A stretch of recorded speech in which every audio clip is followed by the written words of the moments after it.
Hello friends, welcome back. हम लोग discuss कर रहे थे कास्टिंग एंड मोल्डिंग को। आज के क्लास में हम लोग डिस्कस करेंगे कोर एंड कोर प्रिंट्स के बारे में। तो हमें पता है कि कोर क्या है। अगर आपको हॉलो कास्टिंग प्रोड्यूस करना है तो हम क्या करते हैं, कोर का यूज करते हैं। कोर का यूज करते हैं कहाँ पे, जब आपको हॉलो कास्टिंग करना है तो। और हमें पता है कि कोर प्रिंट्स क्या है, जहाँ पे पोजीशन, जहाँ पे हम कोर को प्लेस करते हैं, वो जो लोकेशन होता है वो क्या होता है, आपका कोर प्रिंट्स होता है। तो आज की क्लास में इंटायर डिस्कशन करते हैं हम कोर और कोर प्रिंट्स के बारे में। तो इसमें जो भी फिजिक्स इन्वॉल्व है कोर और कोर प्रिंट्स में, हम जब कास्टिंग करेंगे तो जब कैविटी प्रोड्यूस करने के लिए जब हम कोर को प्लेस करेंगे तो उस पर कौन कौन सा फोर्सेस लगेंगे, कैसे बायोएंसी फोर्स लगेगा, और कैसे उसको सपोर्ट करने के लिए हम या तो चैपलेट्स यूज कर सकते हैं या अब से ऊपर से हम कोई वेट देंगे, तो उसके बारे में डिस्कशन करेंगे। कुछ क्वेश्चंस भी करेंगे आज की क्लास में कि क्या है कोर एंड कोर प्रिंट्स से रिलेटेड कुछ न्यूमेरिकल प्रॉब्लम। तो स्टार्ट करते हैं कोर एंड कोर प्रिंट्स को। तो कोर क्या है कि हमने लास्ट क्लास में डिस्कस भी किया है कि कोर क्या है कि कोर क्या है, material used for making hollow projection और कैविटीज। तो आपको अगर कोई हॉलो प्रोजेक्शन प्रोड्यूस करना है, हेलो या हॉलो कोई कैविटीज प्रोड्यूस करना है, तो उसके लिए हम क्या करते हैं कि हम कोर्स का यूज करते हैं। तो जो नॉर्मल फीचर होना चाहिए कोर्स में वो क्या हो सकता है, कोर्स के अंदर एक कुछ नॉर्मल फीचर्स होना चाहिए। और वो फीचर्स क्या है कि कोर में क्या होना चाहिए कि ग्रीन एंड ड्राई स्ट्रेंथ होना चाहिए। तो उसमें जब वो ग्रीन हो, मतलब जब मॉइस्चर कंटेंट उसमें हो तो उसमें स्ट्रेंथ होना चाहिए। साथ ही साथ जब उसको हम कंप्लीटली ड्राई कर दे तो उसके बाद भी उसमें स्ट्रेंथ होना चाहिए। फ्री फ्रॉम मॉइस्चर हो उस कंडीशन में भी उसमें स्ट्रेंथ होना चाहिए। और जब उसके अंदर ग्रीन है, मतलब मॉइस्चर है, तो भी उसमें स्ट्रेंथ होनी चाहिए। दूसरा होना चाहिए कि इसमें रिफ्रैक्टोरिनेस प्रॉपर्टी होना चाहिए। रिफ्रैक्टोरिनेस प्रॉपर्टी मतलब कि वो हाई टेम्परेचर पे भी मटेरियल क्या हो, आपका वो स्टेबल हो। टेम्परेचर चेंज होने के साथ हाई टेम्परेचर अगर हम उसको ले जाते हैं तो उसमें जो उसकी शेप्स है, डायमेंशंस है, वो चेंज नहीं होनी चाहिए। वो उसके जो प्रॉपर्टीज है वो सेम होना चाहिए। और उसके लिए इसमें क्या होना चाहिए कि रिफ्रैक्टोरिनेस प्रॉपर्टी होना चाहिए। उसमें परमिएबिलिटी होना चाहिए। मीन्स कि अगर मोल्टेन मेटल के द्वारा कैविटी में जहाँ पे हम पोरिंग कर रहे हैं वहाँ पे अगर कोई वाटर वेपर हो, वापर या वेपर प्रोड्यूस हो रहा है ड्यू टू आपका moisture content in either in the molten metal, या तो मोल्टेन मेटल में हो सकता है या आपका कोर में हो सकता है।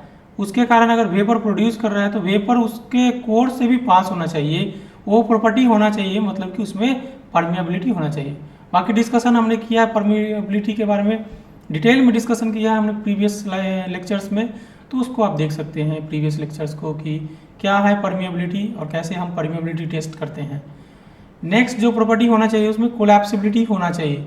मतलब कि अगर आप स्मॉल अमाउंट ऑफ फोर्स अगर देंगे कोर पे तो वो ब्रेक कर जाए।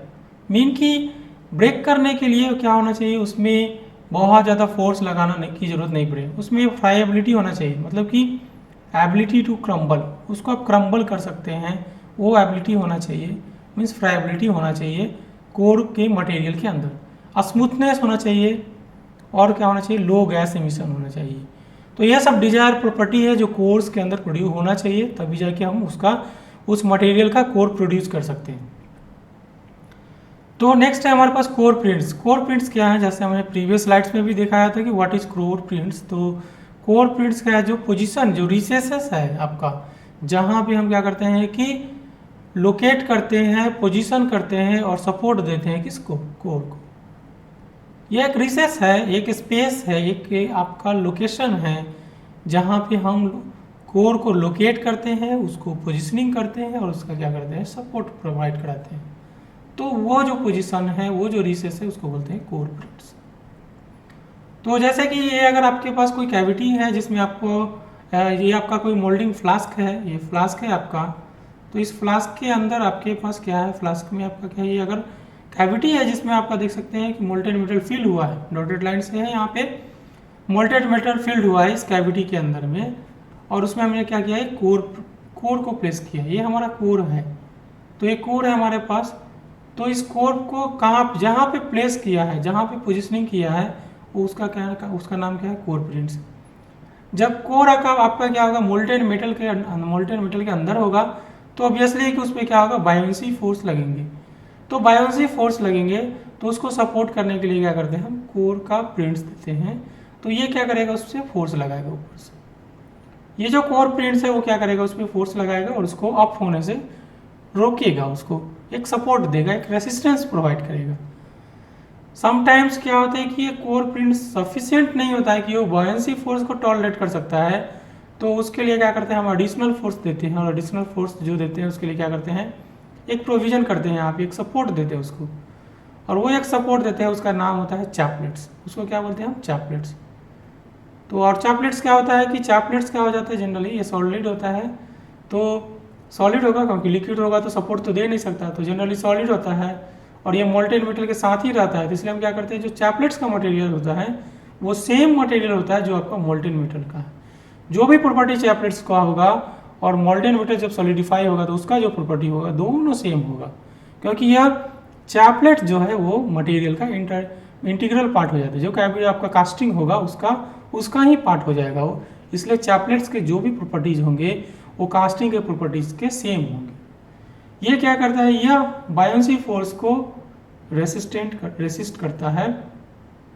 बायोन्सी फोर्स को रेसिस्ट करने के लिए हम क्या करते हैं, यहाँ पे रिसेस देते हैं, लेकिन समटाइम्स रिसेस सफिशिएंट नहीं होता है। उसके लिए क्या करना होगा, आपको एक एडिशनल फोर्स देना होगा और उसको कैसे देते हैं, चैपलेट्स का यूज करके।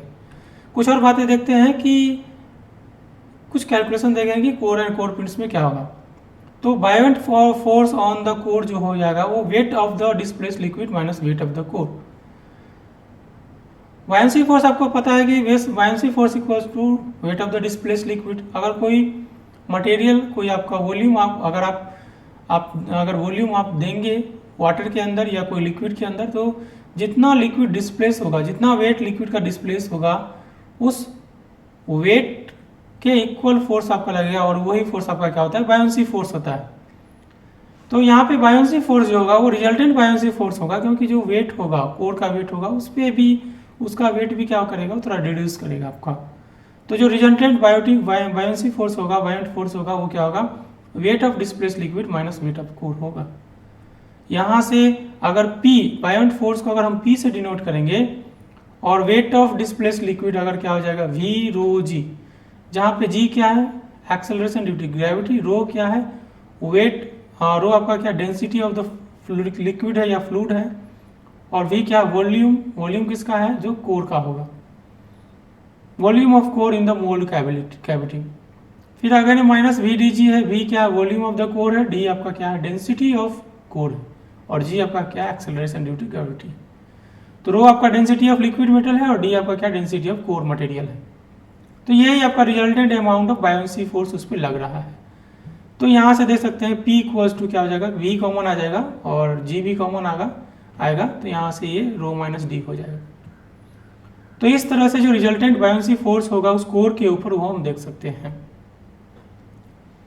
तो यहाँ पे ये कोर है और ये कोर का डायमीटर d है, ये कोर है, कोर का डायमीटर d है, और इसका जो लिक्विड के अंदर हाइट है, ये तो रिसेस के अंदर जाएगा, इतना पार्ट तो रिसेस के अंदर जाएगा, ये मोल्डेन मेटल के अंदर है।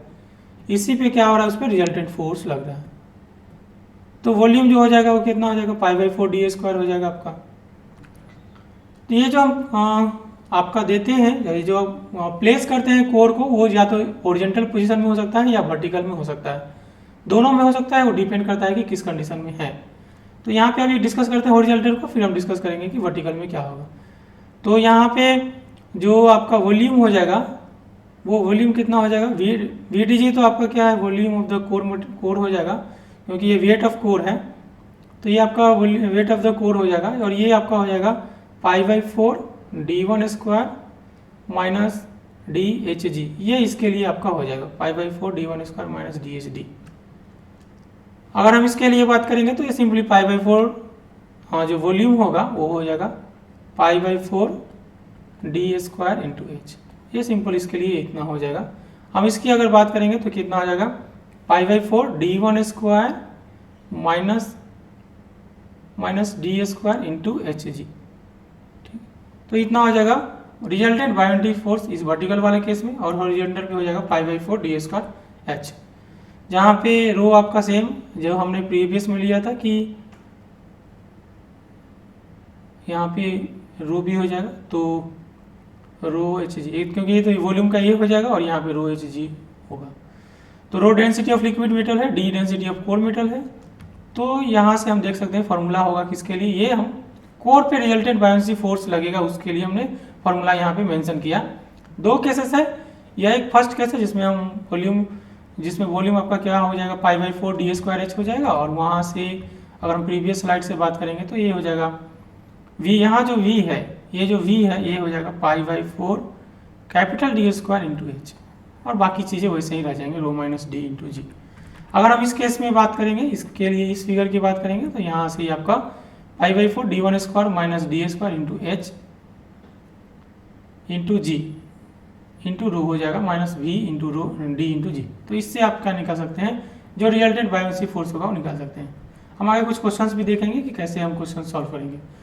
नेक्स्ट देखते हैं, कुछ और पार्ट्स देखते हैं। तो मेटलोस्टैटिक फोर्स ऑन द फ्लास्क, कि फ्लास्क पे क्या फोर्स लगेगा, हम ये फ्लास्क है, मोल्डिंग फ्लास्क है ये वाला, इस पे मेटलोस्टैटिक फोर्स क्या होगा उसकी हम बात कर रहे हैं। आपका मेटलोस्टैटिक फोर्स जो है वो force exerted by the molten metal in all direction. जो फोर्स है मोल्टेन मेटल के कारण ऑल डायरेक्शन में लगेगा उसको बोलते हैं metallostatic force, force exerted by molten metal in all direction. तो इसका रीजन है कि potential head of the metal entering, ठीक है। तो जब मोल्टेन मेटल आप यहाँ पे पोर करेंगे तो क्या होगा, मोल्टेन मेटल हाई हेड से आएगा और यहाँ से हाई हेड के कारण भी यहाँ पे मोल्टेन मेटल का फ्लो होगा और इस तरह से वो क्या करेगा, कैविटी को फिल करेगा। तो इस तरीके से आपका क्या होगा, कैविटी फिल होगा तो उस पर मेटलोस्टैटिक फोर्स हो जाएगा और वो फोर्स कितना हो जाएगा, H minus C.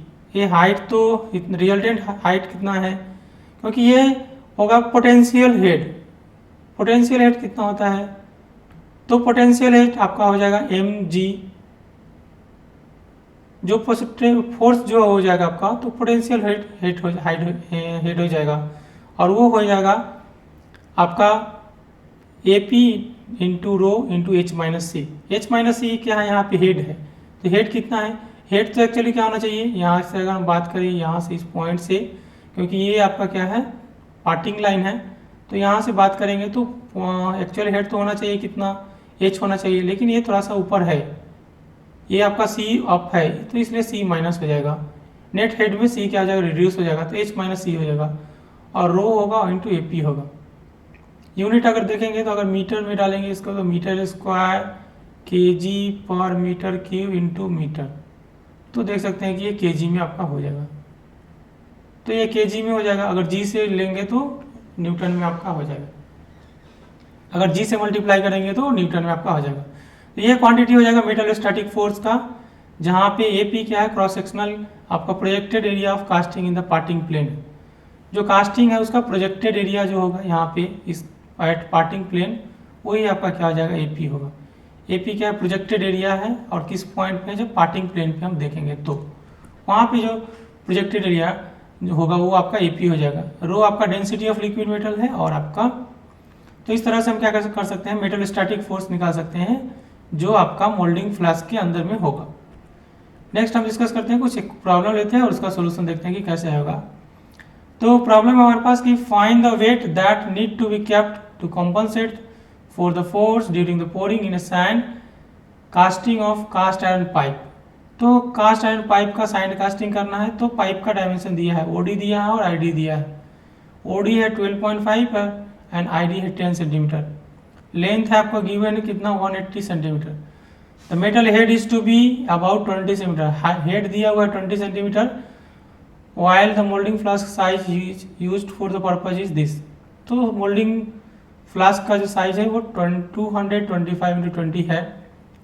Take the density of the core sand, density of core sand आपका इतना है, लिक्विड मेटल इज दिस। हमें क्या फाइंड आउट करना है, find the weight that need to be kept to compensate for the force. तो आपको कितना वेट लगाना होगा, तो देखते हैं पहले रिजल्टेंट फोर्स कितना है। तो रिजल्टेंट फोर्स निकालेंगे तो पहले देखते हैं वॉल्यूम कितना है। वॉल्यूम किसका देखेंगे, जो आपका कोर होगा, तो कोर का volume pi by 4 D square into H.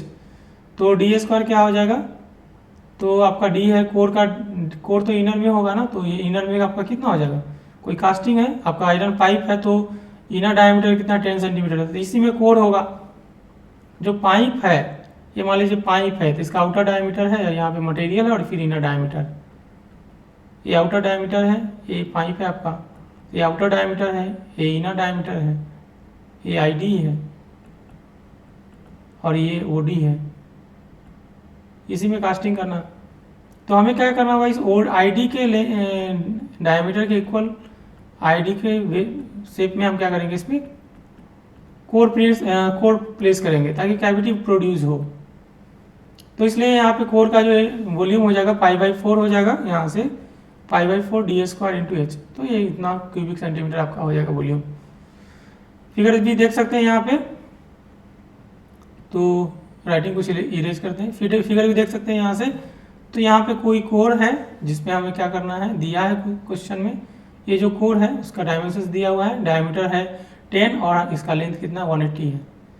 तो और हमें इसका बनाना है, प्रोड्यूस करना है, जो कि आपका आउटर डायमीटर 12.5, ये 12.5 है क्वेश्चन में गिवन, ये 12.5 है। और ये जो लेंथ है वो लेंथ कितना है, यहाँ तक ये लेंथ है आपका 180 सेंटीमीटर। तो वॉल्यूम यहाँ से निकल गया कि वॉल्यूम कितना है, बायोनेसी फोर्स जो हो जाएगा V ρ - d × g आपका हो जाएगा, या विदाउट जी भी आप लिख सकते हैं। तो जी भी होगा लेकिन विदाउट जी भी होगा यहाँ पे, क्यों, क्योंकि यहाँ पे जो डेंसिटी गिवन है वो न्यूटन पर क्यूबिक सेंटीमीटर में, तो इसलिए जी यहाँ पे नहीं होगा। वॉल्यूम पता है, रो और डी पता है यहाँ पे, इसका यूनिट है न्यूटन पर क्यूबिक सेंटीमीटर और इसका क्यूबिक सेंटीमीटर, तो ये कट आउट हो जाएगा तो ये न्यूटन बनेगा। तो फाइनली आपका न्यूटन, जो इतना न्यूटन फोर्स आपका लगेगा। प्रोजेक्टेड एरिया ऑफ कास्टिंग क्या हो जाएगा, 220 इतना होगा, और यहाँ से अपवर्ड जो मेटल स्टैटिक फोर्स हो जाएगा वो इतना होगा। कैसे होगा इतना, प्रोजेक्टेड एरिया क्या है, तो प्रोजेक्टेड एरिया किसका होगा, प्रोजेक्टेड एरिया आपका जो आपका एपी है, तो आपका जो प्रोजेक्टेड एरिया है तो वो कितना है 180 है आपका, और फिर पाइप है उसका प्रोजेक्टेड एरिया की बात हो रही है, और पाइप का जो आउटर डायमीटर वो कितना है 12.5, तो प्रोजेक्टेड एरिया इतना हो जाएगा। यहाँ से अपवर्ड मेटल स्टैटिक फोर्स लगाएंगे तो यहाँ से इतना हो जाएगा। अपवर्ड मेटल स्टैटिक फोर्स में हम क्या करते हैं कि ये आपका जो प्रोजेक्टेड एरिया है AP × हम क्या करते हैं, जो डेंसिटी है आपका लिक्विड मेटल का वो प्लेस करते हैं, तो डेंसिटी आपका इतना है और इंटू आपका 20, ठीक है। तो हेड जो है आपका कितना 20 है, तो 20 दे दिया। यहाँ पे हमने कुछ माइनस नहीं किया क्योंकि पार्टिंग लाइन से the head metal head is to about 20 centimetre while the moulding flask is for purpose. तो ये यहाँ पे मान के चल रहे हैं कि वो मोल्डिंग फ्लास्क, वो जो यहाँ पे जो हेड है वो दिया हुआ है, पार्टिंग लाइन से ही हेड दिया हुआ है, और पार्टिंग लाइन पे जो कास्टिंग है प्रोजेक्टेड एरिया है वो ये एरिया। तो इस तरह से हमने अपवर्ड मेटल स्टैटिक फोर्स निकाल दिया है, और यहाँ पे अपवर्ड मेटल स्टैटिक फोर्स निकाल दिया है। बायन्सी फोर्स इस पे इतना है, तो टोटल मेटल स्टैटिक फोर्स कितना हो जाएगा, दोनों ऐड हो जाएंगे, तो यहाँ से buoyancy force total upward force निकल गया है। वेट जो होगा वो कितना हो जाएगा, अगर हम वेट ऑफ कोप की बात कर रहे हैं, इसकी बात कर रहे हैं वेट ऑफ कोप, तो वेट ऑफ कोप की बात कर रहे हैं तो ये कितना हो जाएगा, वेट निकालने के लिए आपका find the weight that need to be kept to compensate for the force during the pouring. तो टोटल अपवर्ड फोर्स इतना लग रहा है, अपवर्ड फोर्स इतना लग रहा है। हम देखते हैं कि इसका वेट कितना है, तो वेट निकालने के लिए वॉल्यूम निकालना होगा इनटू आपका डेंसिटी से मल्टीप्लाई करना होगा। तो यहाँ पे इतना आपका क्या हो रहा है, वेट कोप का आ रहा है, ठीक है। कोप का मटेरियल का आपका the density of core material ही मान लेते हैं कि कोप का मटेरियल है, तो ओनली कोप का जो वेट होगा, ये अगर कोप है तो इस कोप का जो वेट है उसका मान लीजिए कोप का वेट कितना है आपका 225 × 20। तो ये मोल्डिंग फ्लास्क का है तो इसी का वेट मान लेते हैं, तो 225 × 20, और यहाँ से 1650 आपका क्या हो जाएगा, वेट ऑफ द हो जाएगा। नेट जो हो जाएगा दोनों का माइनस हो जाएगा, और यहाँ से net upward force acting on the आपका जो एक्टिंग जो उस पर लगेगा, नेट अपवर्ड फोर्स किस पे लगेगा, कोप पे लगेगा। Find the weight that need to be compensate for the forcing. तो इतना वेट आपको क्या करना होगा, इस पर प्लेस करना होगा। इतना वेट प्लेस कर देंगे तो क्या होगा, ये अपवर्ड फोर्स नहीं लगेगा, ये ऊपर नहीं जाएगा। ये कोप एंड जो आपका ड्रैग है वो दोनों साथ में रहेंगे, वो अलग नहीं होंगे। नहीं तो यहाँ पे रिजल्टेंट फोर्स होने के कारण ये पार्टिंग लाइन से सेपरेट हो सकते हैं। तो ये हमने देखा कोर एंड कोर प्रिंट्स के बारे में। तो आज के क्लास यहीं पे स्टॉप करते हैं। नेक्स्ट क्लास में हम लोग डिस्कस करेंगे मेटल कास्टिंग में या कास्टिंग एंड पोरिंग में हीटिंग एंड पोरिंग को। तो देखते हैं कि what is heating and pouring, तो ये देखेंगे हम लोग, डिस्कस करेंगे नेक्स्ट क्लास में। तो आज के क्लास यहीं पे क्लोज करते हैं। Thank you so much for attending the class.